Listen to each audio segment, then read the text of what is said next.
emotions is not going to help you move forward. You have to be brave enough to allow yourself to engage with the pain when it comes. Just a few of the types of loss you might be grieving after coming out are loss of relationships you held dear, loss of acceptance, loss of privileges or rights, loss of leadership positions at church, loss of family time around holidays, loss of safety, loss of dignity, value, or worth, loss through being disowned or abandoned, loss through being ostracized or manipulated by passive-aggressive behavior, loss through ghosting or distancing from loved ones or friends. Each of these valid types of losses can affect us profoundly.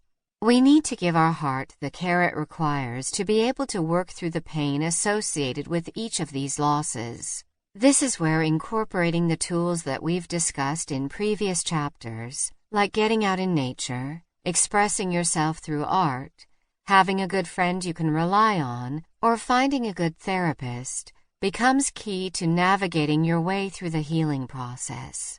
Some other helpful ideas are to write in a journal, or perhaps write a letter that you won't send to one of the people with whom you're struggling to be in relationship.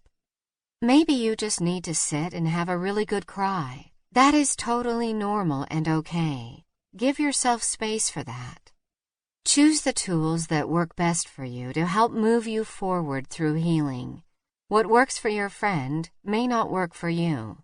Find what does work for you and do it consistently. Each tool can help you engage with your emotions in a healthy way so that they don't bottle up inside you.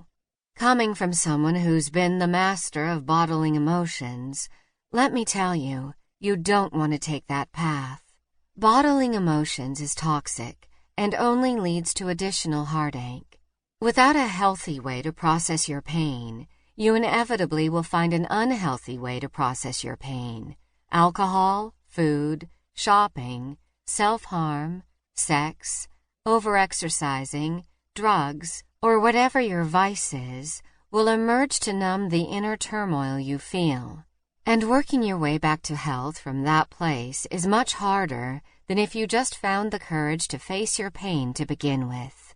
Yes, it's difficult, especially for those of us who have had our trust repeatedly broken by others, or have had our feelings minimized when we've voiced them in the past. But facing the pain head-on is the better way.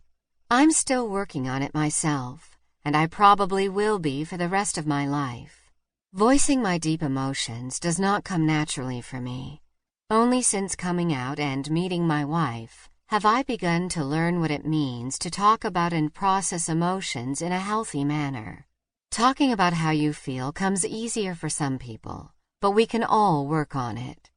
Richard Rohr says, "When happiness eludes us, as eventually it always will, we have before us the invitation to examine our programmed responses and to exercise our power to choose again." Coming out is your opportunity to examine your programmed responses and learn how to grow from them. Most people are aware of the 5 stages of grief: denial, anger, bargaining, depression, and acceptance. But often, as LGBTQ people, we are fooled into believing that we are the only ones who think or feel the way that we do, and so we struggle in isolation. Here are some examples of what these 5 stages look like specifically for the LGBTQ person and also for the parent of an LGBTQ child who has come out. My hope is that by sharing these with you, you will realize that you are far less alone than you feel, and that working through these 5 stages of grief is normal and is a healthy part of your healing process. Kubler-Ross's 5 Stages of Grief, adapted for LGBTQ people and their families. Denial.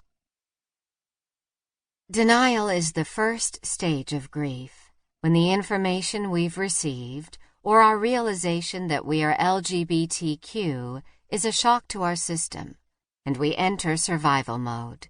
We go numb, refuse to accept the facts, and cling to an